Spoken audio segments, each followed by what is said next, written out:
Well, hello and welcome to Career Cafe, the podcast of Southern Utah University's Career and Professional Development Center, where we look and talk about all things career-related, whether it be to students during their academic journey or transitioning through the world of work and after graduation. I am your host today, Karl and Trekker, the Assistant Director of the Career Center, joined by my co-host, Trekker Burt. And today our special guest is Markell Haslem from Safari Hospitality. Markell, welcome. Welcome, Thank Markell. you. So glad to have you here. Yes, You're just thrilled to be here, aren't you? Yes. I can tell. And of course, on the boards, producer Bobby. Welcome. Hey, here we go. So, tell us all about yourself in 30 seconds. Oh, yeah. No. Oh, yeah. Well, 30 minutes. How about that? Right. A brief LinkedIn search said you work for Safari Yeah. Hospitality. Does it have anything to do with African mammals? No, Wow. Well, tell us. Tell Are us you what not you do. nice to them? no, Oh. but Safari Hospitality is a hotel property management company. They own about 40 hotels in Utah, Idaho, Wyoming now, Nevada. And I do the finance for them. So basically just budgets, month-end closings, work with I'm accounting a lot. Falling asleep already. Let's just cut to the end. What's your official job title with Safari? Finance analyst. Finance analyst. Very cool. Very cool. So, Well, so growing up, I'm sure that was your dream. Oh yeah, for sure. Yeah. well, What? No, I was growing up. I wanted to be a meteorologist. All right. I wanted to be a weather girl, but Like- I don't do math. So, you don't do math, What? but you're a financial but I did. analyst. Yeah. Right. Finance is all Excel. Meteorology, you actually know how to do math. That explains my banking account. All right. So did you? So let's start at that journey. You graduated high school. Mhm. You wanted to be a meteorologist. No, my dad told me in high school there was no chance because I Oh, was in wow. remedial math in high school. So he How did he? was a little did more he do that realistic. nicely, or no. how did he? How did he maybe sit you down? tried. He tried. What did he do? Just my junior year in high school, I was in remedial math, and he's like, you need to do calculus to get a Wow. meteorology degree, so we might need a pivot here. And I was very upset. right. But what do you do? So Yeah, that explains my failed career path in meteorology. yeah, No, I was a broadcast major when I came to SU, and I was actually the weatherman. Oh, really? And so that explains why that was a short-lived career. Oh, I there couldn't, you I go. couldn't do math. Well, I guess I thought if I could say 1 inch of rain, 4 inches of snow, that was math. with a whitened smile and a Exactly. quick glance at the camera. Right. Well, that was a cause for a career change. I was a geology major for a hot second, and then math happened. And, Right. And math didn't happen. And Yeah. so yeah. So graduated was finance. I mean, after meteorology, was finance like you're just the next goal, or what? I mean, no, how did you know? I don't know what I don't even remember at this point. No, I just needed to go to college. My dad's a professor in finance. Shocker. Here at SUU. But when I moved to Cedar City when I was a senior in high school. The street I lived on, all of the Burgess siblings lived on the same street, and they hired me to be their nanny. So the Burgess family. The Burgess family. Yeah, like the kids. So like Jace, Jim, Jeff, Jamie. They all lived on the same street that we lived on. We moved to. And I happen to know that the Burgess family owns Safari Hospitality. Hospitality. All right. Yes, For okay. context. Sorry. Wow. Yeah, there's All right. some context for you. Sorry about that. Clouds are clearing. I know. So they hired me to be their nanny when I was a senior in high school, and I sucked at it. I'm not built to be around kids, but Jamie liked me. And so she got me a job at the Hampton Inn in Cedar City. So And I worked breakfast. That's one that they own. That's one Safari that they owned in Cedar. owns. This is Okay. the small one, right? The smallest one over by the Griffles. But I started as a breakfast attendant. The end of senior year, I worked all through the summer. I moved to front desk once I started my freshman year of college, and I worked there for 4 years. And then an internship opened up my junior year of college at the corporate office in revenue management. So you were, let's slow down. So you were Okay. at the hotel Yeah. that they owned here in town. During college, yeah. You did breakfast, you did front desk, Mhm. which sounds awful, by the way. And then they offered you, or an internship opened up at the corporate office, Yeah. which is also in Cedar City. In Cedar City, Okay. yeah. Yeah, And it your wasn't- major at that time? My major was accounting. All right. So I knew I had to take out student loans. Like I knew I was going to have to take out student loans. So I couldn't do anything actually interesting. I needed to do something that would make me money so I you a could pay them job. off after. So I was an accounting major, and I had to switch, much to my disappointment, because I can't pass math. So that came Math back. came back. Math came back to haunt me. Carl. Yes. I couldn't pass Man. 1050, so We which could be is so twins. dumb. That's not dumb. I mean, No, yeah. Yeah, I don't know. I would have tried harder. My problem was college was for fun. Like, I loved college. Oh, I had a good time. well, let's put a pause on your career path and talk Okay. about that. Let's talk about fun. Okay. I don't know anything about fun. Yeah, we want to hear all the fun things you did in So college. you graduated, you moved to Cedar City. Yeah. You went to SUU. Did you go anywhere else, or was it No, just I just Southern went Utah? to SUU. Okay. Yeah. Tell us about college being fun. It was just- Pros and cons. The pros and cons. I don't know. I moved out after I graduated high school. I always lived with friends. I got a job on campus at the accounting office, like the controller's office. Right on. I worked there for 2 years, and I loved all my coworkers, and I worked at the hotel too. I liked all my coworkers there, and I just didn't really like doing homework. I'd rather go hang out and and do stuff. So I just didn't try hard enough. But Do you have any regrets? yeah, absolutely. What would you? I wouldn't be in so much debt. Like, That's fair. if I would have tried harder, I probably would have finished in accounting and finance, and that would have worked out the same way anyway. I think it doesn't really matter what my major was, but I'm sure I wouldn't have been a 7-year bachelor's degree. So A lot of guys that go to school for 7 years, they're called doctors. Sorry. I did the same thing. That's why I can make that Yeah. joke. That's totally fair. Like, you look back, you would have saved money now. You're probably still paying for those student loans. I think we all have some loans to our name, right? Mm-hmm. But you mentioned that you would have probably ended up at the same place. Yeah, How? for sure. What did you end up graduating with, and how would you have ended up in the same place? I switched to communications, which is ironic because if I would have done that to begin with, I probably could have been a weather girl. I just Yeah. wouldn't have had the meteorology. I couldn't do the forecasting anyway. But I switched to communications just so I could get my degree done really quick. And I ended up with minors in accounting and finance. Really quick, 7 years. Again, the math issue comes in. Yes. All right, yeah, It okay. felt like 8.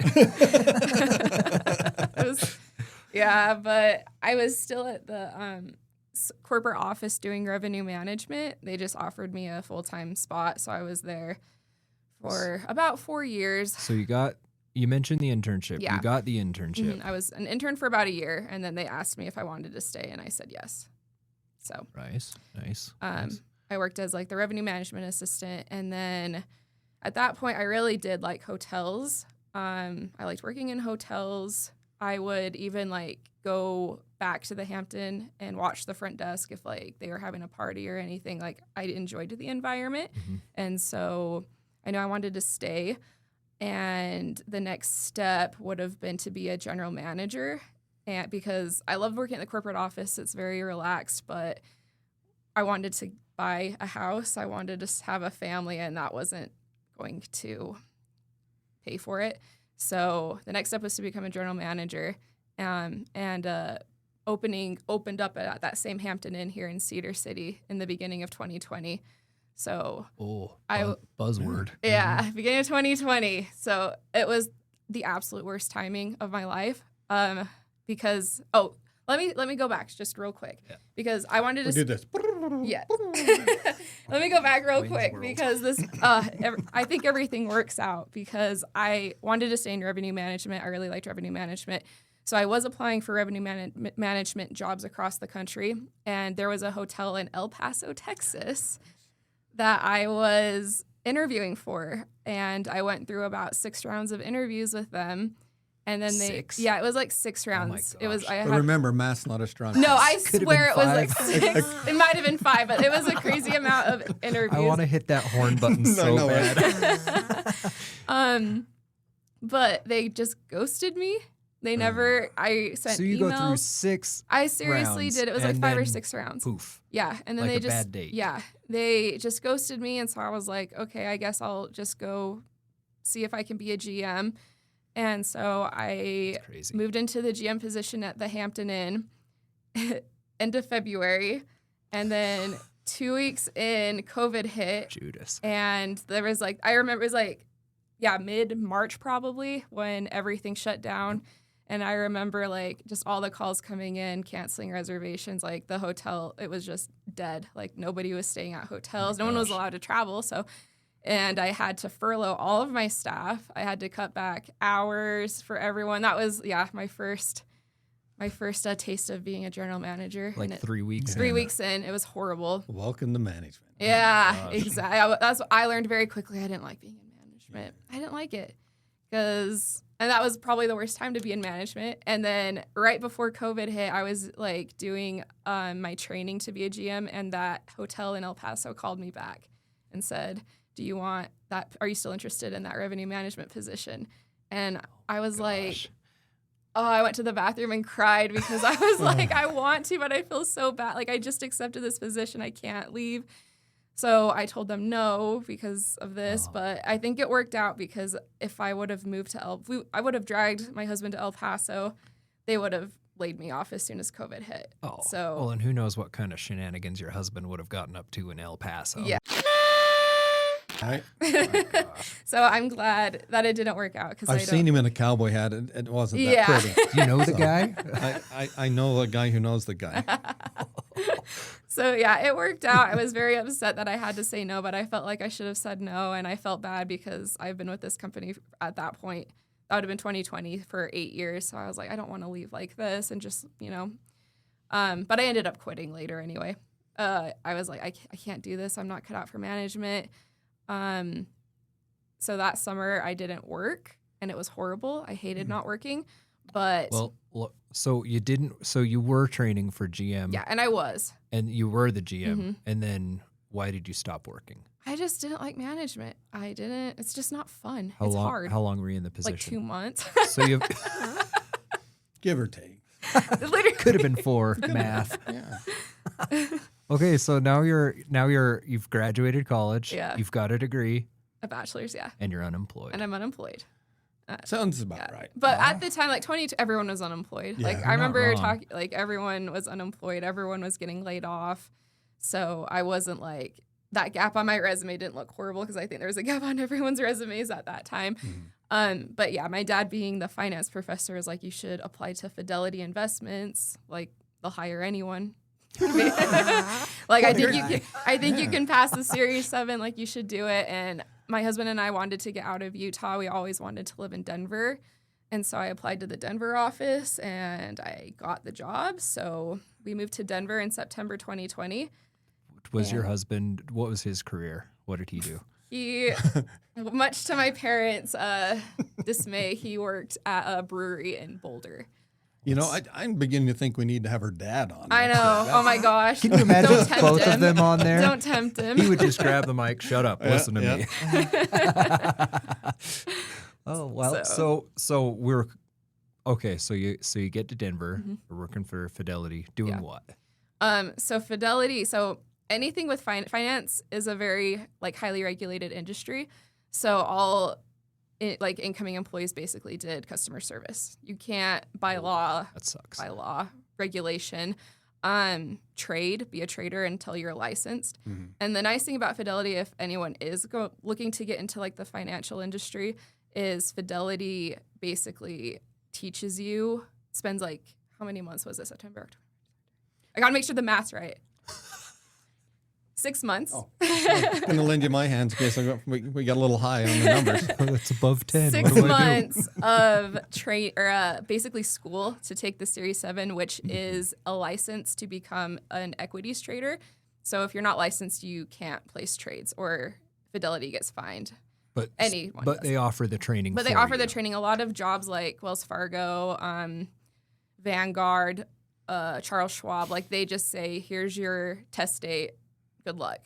So you kind of have to deal with it on your own. But Fidelity like actually has a whole program where you're in class most of the day and they teach you basically anything you learn in college if you went into finance or accounting. So like all about bonds, stocks, basic math.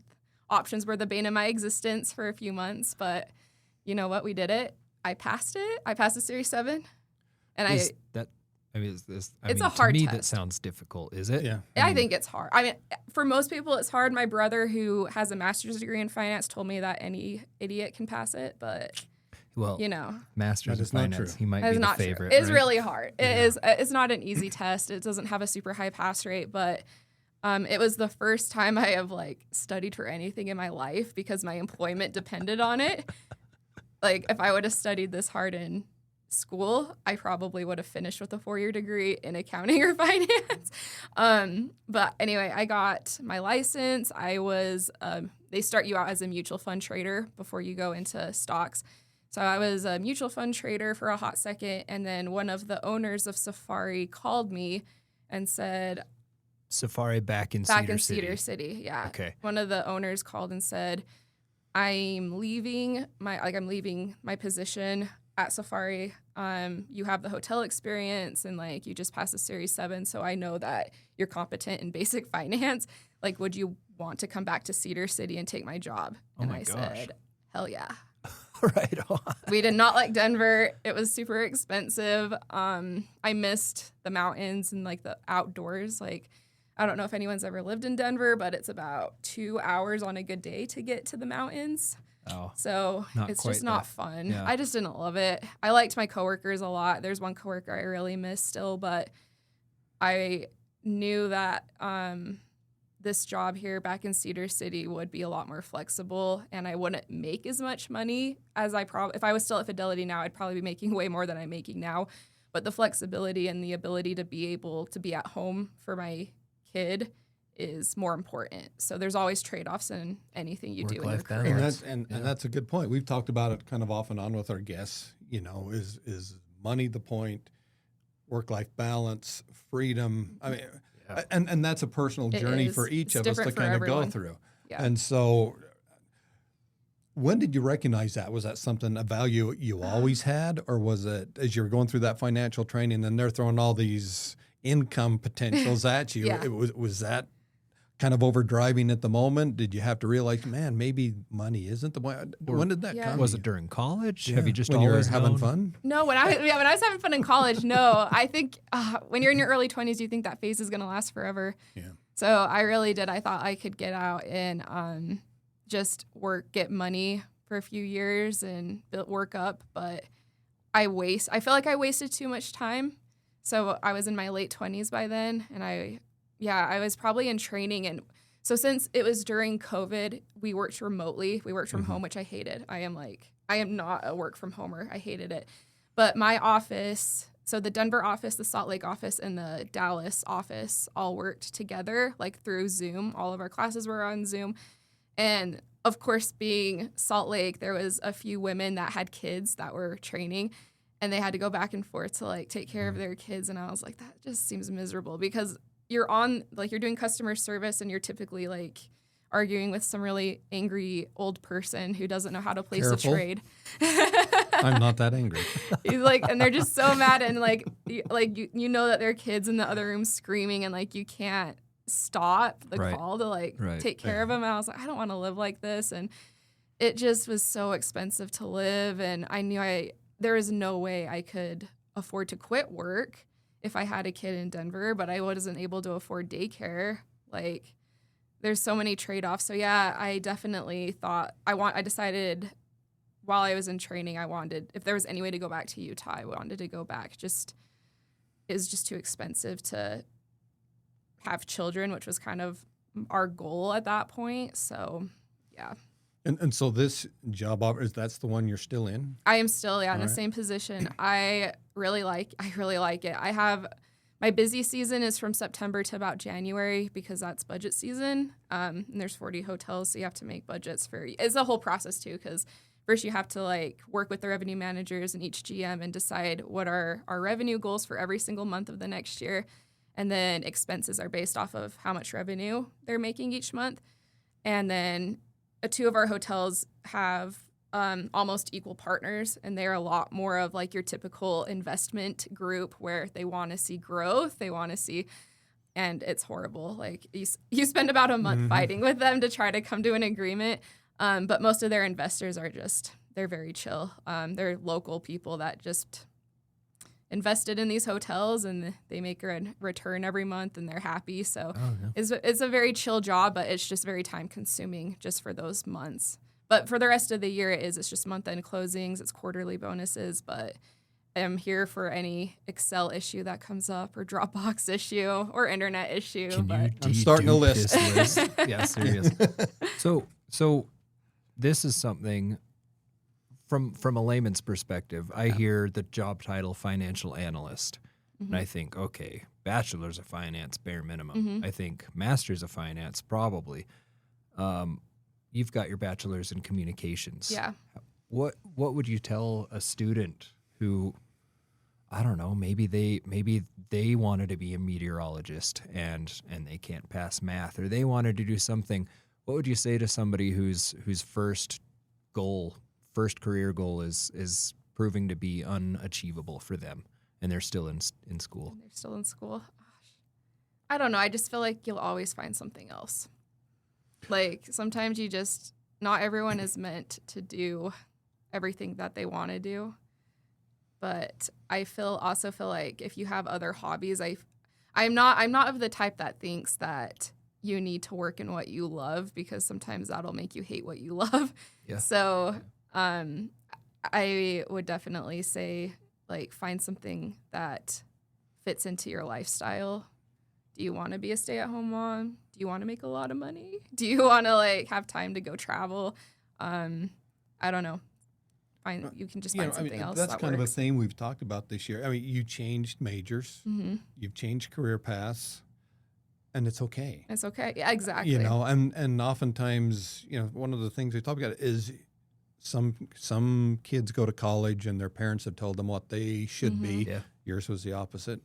You know, but you have this idea in your head, oftentimes of careers, of a life that you've never experienced, don't really know it exists other than maybe watching it on YouTube or TV. And then you start investing this time, money, whatever it is, into completion of this thing. Woo. And then you kind of start to find out, man, maybe it isn't what I like, what I love.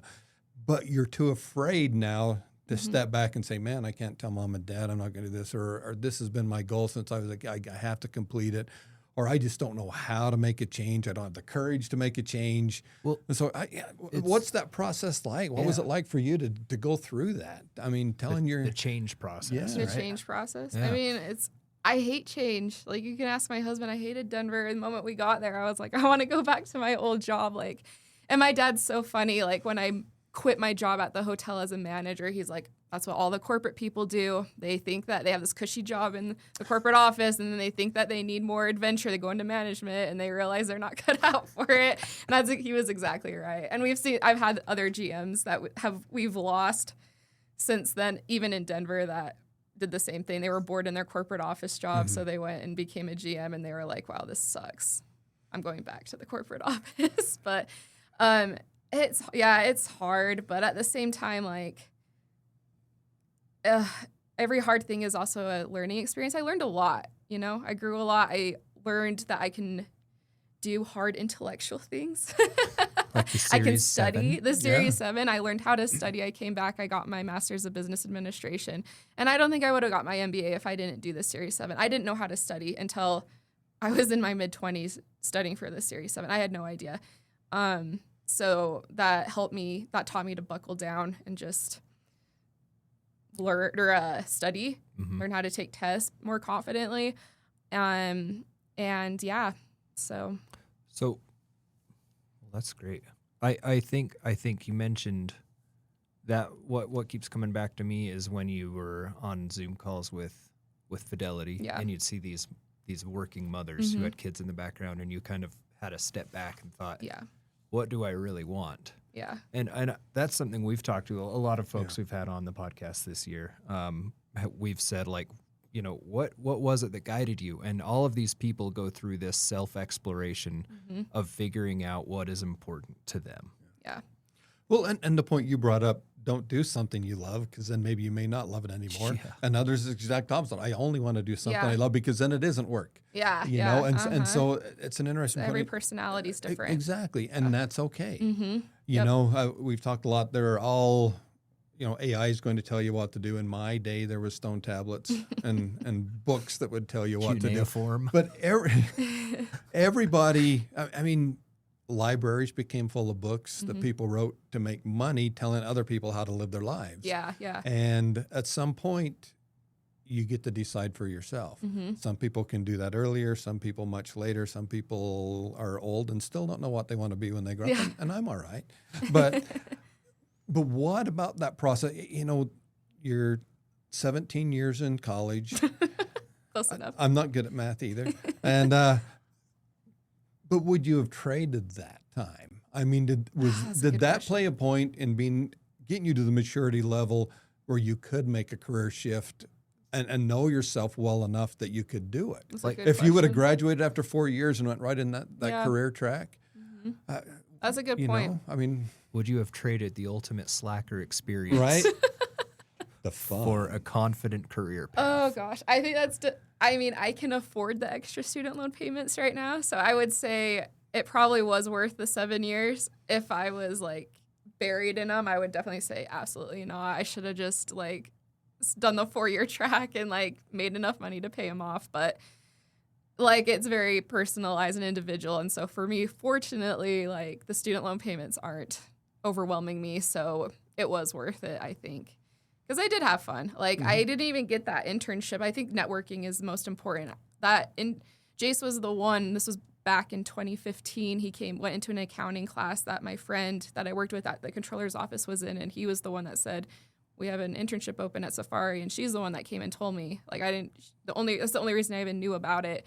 So I think that all that time spent on campus and like making friends, getting to know my professors, like networking is by far the most important part of college. I really think like as long as you're not going on into like Deloitte or any of the big 4 accounting firms that like will look at your GPA, or I don't know if engineering and math is similar where they look at your GPA, probably focus on that. But I think besides that, networking is the most important. And to take that one step further, I mean, networking to me is the most important thing in life.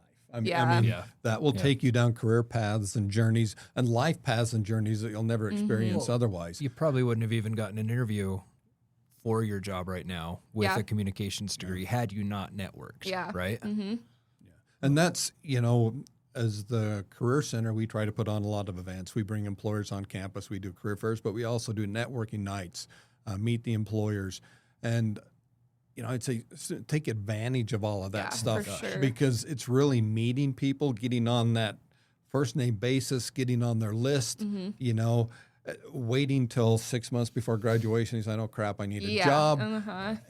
It's not super effective, but networking during that time while you're in school, taking advantages of the programs and offerings, and even just getting out and meeting people. That more and more is becoming such a lost skill among people. I hear it from employers all the time. People just don't even know how to talk, and at some point you got to get past AI and the computer and talk to a human being. And, so networking is that place where you just learn that soft skill of being able to talk to people and getting along in different situations and learning and finding out about things that you don't know, understand, or maybe even believe in. But it's all there. And so I know that's probably one of the most unsold skills that you can develop in college just naturally. Well, and piggybacking on that, it's a skill like we talk about overcoming the hurdles of, awkward socialness or whatever it is, getting out of your shell. But every single alum that I've spoken to that comes to a career fair, comes to a podcast, comes and does a workshop for us, they are eager to meet students and to help students. We had a program recently that the Career Center helped do and the Alumni Center, and alumni would get on and just be available for students.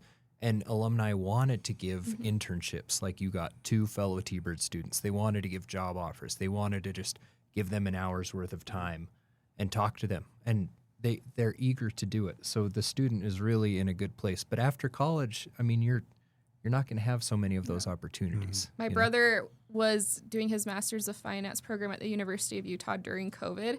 So it was hard because a lot of master's degrees, like the whole point is to network. Right. And so there was no networking events those years he was there, and so he felt like that was definitely a disadvantage for him. The job he's at now is good, but he got it because his roommate worked there. So yeah, like don't ever like it's hard if you don't get out there and talk to people, make connections. So yeah, and that's my most recent position I applied for, and this is a few years ago. But I referenced a professor I have met here at SU Youth, and we just keep in touch. I'd stop by his office, he'll come by mine, we see each other or whatever, and just having those connections that you make in college can benefit you the rest of your life, you know. And it gives you the opportunity to help other people too. You're not just on the receiving end, but you're giving back. Yep.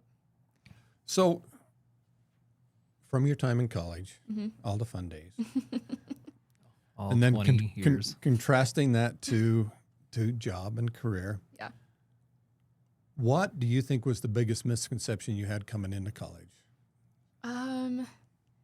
I don't know because my dad's a professor, like I said, but I was born while he was still an undergrad, and I was kind of raised on college campuses. Yeah. My dad went to Indiana University for his PhD for 7 years, so I was always on campus with him while he was. He had a PhD in 7 years. I know, isn't that ridiculous? Right? Yeah. I know it's. Some people get a lot done in 7 years. I know, and then his first job was a professor at Florida State, and so we'd go down to FSU, the Seminoles, and now he's here. So I have always been raised around colleges, so I kind of knew what to expect. He definitely it was definitely expected that me and all my siblings would go to college. So you had that advantage. Yeah, I had that advantage for sure because I know I was surprised a lot of people do not. Like they have no idea what to expect when they go to college. All right. So moving into the career part of it, though, now, what maybe has been your biggest surprise or maybe your biggest life lesson? My biggest life lesson, I always tell students that I talk to every semester in the business school is you can always pivot. You always can. Like, I mean, I have a friend right now she's been working in real estate for years and she wants to get out and she feels like she's too old, but you really aren't. Like, you can always pivot. So never be afraid to. You always have to start at the bottom, though. Like, I think that's one thing, especially you get students that think because they went to college and they never did the customer service, crappy front desk jobs, they immediately can go into management. But most industries, like I'm basing this off of hotels and like restaurants and resorts, hospitality, they're going to see your degree and that helps a ton. But you're still going to be working front desk. So you might as well get the crappy front desk intro level stuff during college. And I had a student worker who was hospitality, HRHM major. And I said, she's graduating. I'm so excited for her. Great. What are you doing next? And she's like, I interviewed and I got a job working at a front desk. And I'm just like, congratulations. But you could have done that during college. Yeah. You know, you could have. And it's hard, I think. But then again, I feel bad because I think, like we said earlier, some students don't know what to expect going to college. You're right. Yeah. They don't I don't think that they understand what to expect. So they go to college and they think their whole job during college is school. And that there's no time. And maybe traditionally 20 years ago it was, right? Maybe it was. Yeah, I don't know. Yeah. But I don't know, when did you go to school? A lot longer than 20 years ago. But I would say just get if you know what you want to do after graduation, just know what the entry level is, and if you're able to go in and just do the entry level crap jobs, just get it done while you're also in the trenches of school. So when you're finished, you're already steps ahead. Maybe we can call that, and it seems like this is something you've probably got, is you were already building your resume while you're in school. Yes. You're building your resume one way or another. Yeah. You refer to them as crap jobs, and yet in the career journey, they're vital. When I say crap, I mean it's crappy to work. Yeah. Yeah, they're not crap jobs. Everyone needs custom, but it's just they're crap jobs because you go into work and you get yelled at by people and you're like, to her boss that's listening. Yeah. Yeah, my boss is listening. No, I do feel bad because they really aren't. She means crap in the most positive. There's stepping stone There's jobs. stepping stone jobs. You get abused by the general public. That's what I mean by crap. But that's a microcosm of just life in general. It is. I mean, everything is a journey in life. Yeah. You know, careers, it's first job, better job, best. Some journeys are more enjoyable than others. You know, and that first job may be at a different level, but it's never, you don't start usually at the terminal place where you're going to end up. You're still going to grow and develop. Yeah. And that's just part of growth as a human being Exactly. in general. You're always going to want to try and find a way to grow and progress and better yourself. And so if you take advantage of whatever situation you're in, get the most out of it that you can, learn everything that you can, do the best at it that you can, it opens up more and more and more opportunities for you down the road. Exactly. Let's talk about major changes. We mentioned career changes, career pivots, and you had a couple major changes maybe. What do you... I just, I knew a few accounting students while I was in the accounting program that did that. They went to the nursing program. They saw a couple dead bodies, and they were like, I'm not doing this anymore. There was some elementary ed, which is even further along because I knew one girl that was in a bunch of my accounting classes who was elementary ed, and she had made it to the block, which is like pretty far. I think that was junior or senior year, and she had to like teach in a couple classes and said, "There's no way I'm doing this. I'm switching to accounting." So, and it's just life. Like I don't think it's anything to like take too serious, I guess. Like I hope that's not horrible advice, but I don't think it is. Like you just have to pivot in life. Like you just have to be willing to move your goals, change things up if you're not happy or if you know that this is going to be a mistake. So, and I think they were fine. Like all the people I knew that were in the accounting program who moved from either nursing or elementary ed, like they were happier. They knew that they'd be going to a Big Four and they'd be working 80 hours a week, but they were like, that's so much better than teaching kindergartners. So for some people. Yeah. So while you could make a career pivot later on, anytime like your friend in real estate, probably easier to make the change in school. For sure. Yeah, for sure. Yeah. Oh, that's good. And one of the ways to do that is to take advantage of that time while you're in school and, like I said, network, go to career events, talk to employers, talk to people in that profession, join, clubs, groups, networks online for professionals working in that career. Ask some questions, read about what they do, try to get that real life experience before, you're way down the road. Yep. Exactly. Yeah. I joined an autopsy club once, and I quit when they said tonight's open mic night. That's bad. I was about to go, was it like state sponsored or you guys just hitting up the cemetery with shovels or what? Okay, open mic night. Let's get back on track. That really derailed everything. All right. Well, let's kind of sum everything up. So you've had not your traditional 4-year experience. But are we learning maybe that is traditional? I'm starting to think. Yeah. Because I'm starting to think. I think we grew up seeing these movies on college campuses. Yeah. And TV shows, and you hear stories. Oh, you go to school, it's 4 years. You're like, okay, well, that's what I'm planning on. And then you go to work for a company for 50 years, and you get your gold watch, and you're done. And your coffee mug, and then you go to Florida, Boca Raton. Yeah. Maybe it's not traditional. Maybe that is the new norm. Yeah.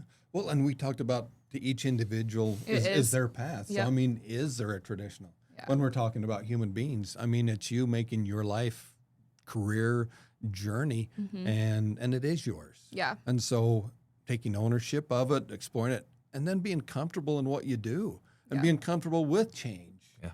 Maybe maybe that's the key. I think so. I think we can say our Markell is comfortable with change. Good. We'll see. Well, Yeah.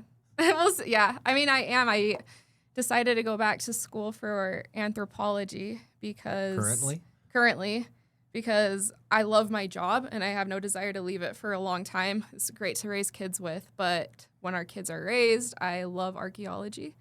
I would love to work in either a museum or even just teach adjunct at a Utah State Extension in some small town in eastern Utah. Sounds So nice. I'm like just prepping, It's just expect the unexpected and just be able to and be open to to the changes. journey. Yeah, exactly. So That's cool.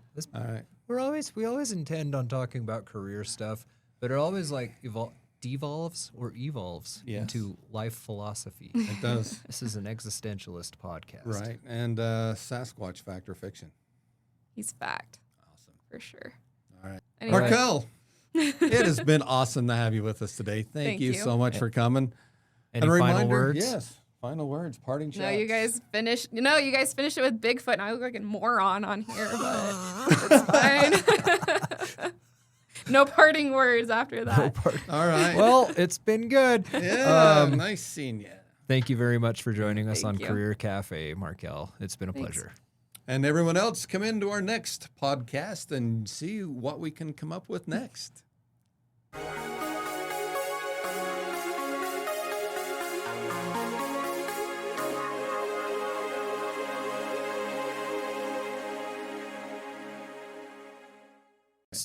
Is there a single Sasquatch or are they multiple? There's multiple. It's like a species. Sasquatch. You're Sam Squanch. Oh man, I used to think he was an actual physical being, but I have read too much stuff that he's interdimensional. And at first I wrote it off. Interdimensional. Yes, Yeah. at first I wrote it off, but if you read like Navajo mythology and you start reading stories from like the Navajo reservation, he's out there. He's As an interdimensional being. he is an interdimensional being. That's what I've read this. I've read this. I sound like an online? authority, not just online, but like in books and stuff. It's And Okay. books and stuff. books and. All right. I'm not really a Hey, I'm- YouTube dude. But Amen. yeah, It's you been can a cut pleasure. that out. No, we won't. No, That's staying. that's put. gospel right there. That's probably going to be the focus of the podcast. That'll be the highlight. That's our lead. follow-up question. Right? Is the skunk ape the same as the Sasquatch? I don't know. And can you smell interdimensional beings? You can. All right. I don't know. Probably. There's a book. I don't know if you read it. Is that Navajo ranger that wrote a book? What is it called? I just bought it. You need to read it because you'd like it. Let me find it on Amazon. But he talks about like him and his partner were the only ones that would like He was investigate supernatural things on the What reservation. kind of ranger? Like a park? No, a literal. police? No, he was a cop. Okay. A cop on. Oh, That's what they cop. called him on the Navajo reservation. But yeah, they talk about Bigfoot and about how they would be bothering like these old people, but as soon as like they realized it was Bigfoot and not a skinwalker, they'd be like, okay, that's fine then. As long as no one's doing bad magic on me, I'm fine. But what is it called? Let me see. You two should do a podcast. I would tune into that.